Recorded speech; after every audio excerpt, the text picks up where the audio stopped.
दोस्तों, अब चंद्रयान-3 चंद्रमा के कक्ष में मात्र 30 किलोमीटर दूर चंद्रमा की सतह से ऊपर खड़ा है और लैंडिंग के लिए बिल्कुल तैयार है। और आज चंद्रमा की सतह पर चंद्रयान-3 की लैंडिंग होनी है। लेकिन लैंडिंग से पहले इसरो के द्वारा कुछ बातों को बताया गया है। इसके कारण चंद्रयान-3 की लैंडिंग को कुछ समय के लिए आगे भी बढ़ाया जा सकता है।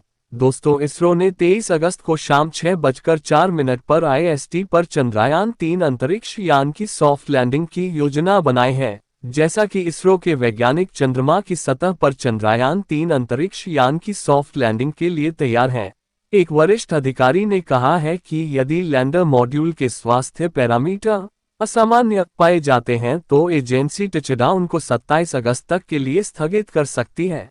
इसरो ने शाम 6:04 पर चंद्रयान-3 अंतरिक्ष यान की सॉफ्ट लैंडिंग की योजना बनाई है।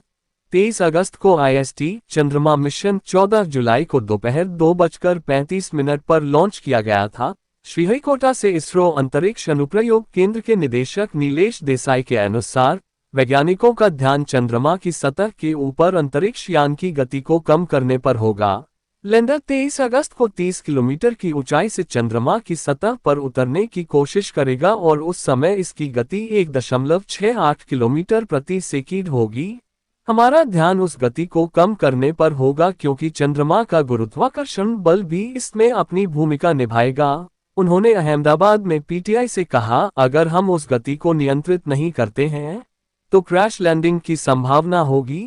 अगर 23 अगस्त को लैंडर मॉड्यूल का कोई भी स्वास्थ्य पैरामीटर असामान्य पाया जाता है तो हम लैंडिंग को अगस्त तक के लिए स्थगित कर देंगे। उन्होंने कहा कि वैज्ञानिक लैंडर मॉड्यूल को चंद्रमा की सतह पर सफलतापूर्वक उतारने का प्रयास करेंगे। लैंडिंग भारतीय समयानुसार शाम 6:04 पर शुरू होगी। उससे 2 घंटे पहले हम कमांड अपलोड करेंगे। हम टेलीमेट्री सिग्नल का विश्लेषण करेंगे और चंद्रमा की स्थितियों पर विचार करेंगे। यदि कोई स्वास्थ्य पैरामीटर गलत होता है तो हम इसे 27 अगस्त तक आगे बढ़ाएंगे और उस पर उतरने का प्रयास करेंगे। अगर सब कुछ ठीक रहा, उन्होंने कहा, ये देखते हुए कि लैंडर मॉड्यूल के उतरने के अंतिम 17 मिनट बहुत महत्वपूर्ण हैं। जब हम उतरना शुरू करेंगे तो 4 इंजन वाले थ्रस्टर्स फायर करेंगे और इसकी गति कम कर देंगे। जब लैंडर 800 मीटर की ऊंचाई पर होगा चंद्रमा की सतह से 2 इंजनों पर चलते हुए गति 0 तक पहुंच जाएगी। 800 मीटर से 150 मीटर तक ये लैंडर मॉड्यूल लंबवत रूप से नीचे उतरेगा। लैंडर मॉड्यूल पर लगे सेंसर का उपयोग करके एकत्र किया गया डेटा बहुत महत्वपूर्ण होगा और उसी आधार पर लैंडिंग साइट का चयन किया जाएगा।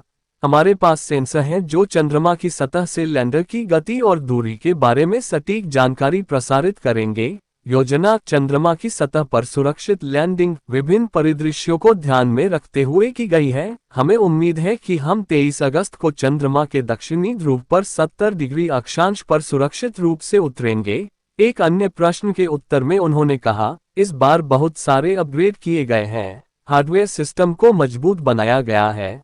हम सफल होंगे चंद्रमा की सतह पर सॉफ्ट लैंडिंग में। यदि मिशन 27 अगस्त को स्थानांतरित हो जाता है तो हमने एक और लैंडिंग साइट चुनी है जो मुख्य लैंडिंग साइट से 400 किलोमीटर दूर है। इसरो में हम चंद्रयान-3 बनाने के लिए काम कर रहे हैं। पिछले 4 वर्षों में मिशन सफल रहा।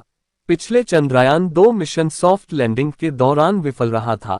हमने अपनी गलतियों से सीखा है। इस बार हमने बहुत सारे बदलाव किए हैं और नए सेंसर जोड़े हैं। वैज्ञानिकों ने कई फील्ड परीक्षण किए और इसरो के विभिन्न केंद्रों में परीक्षण किए। हम इस बार आश्वस्त हैं। हमें उम्मीद है कि इस बार हम सफल होंगे। लोगों की शुभकामनाएं भी हमारे साथ है। इससे पहले दिन में इसरो ने कहा कि मिशन तय समय पर है और यह अंतरिक्ष यान के लिए सुचारू रूप से आगे बढ़ रहा है।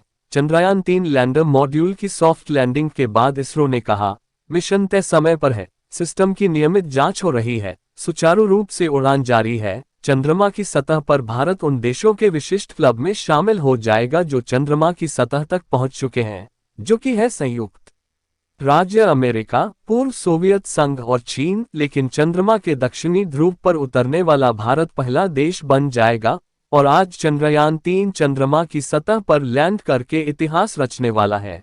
तो दोस्तों, अभी के लिए बस इतना ही। और यदि आपको वीडियो पसंद आई हो तो वीडियो को लाइक और चैनल को सब्सक्राइब करना ना भूलें।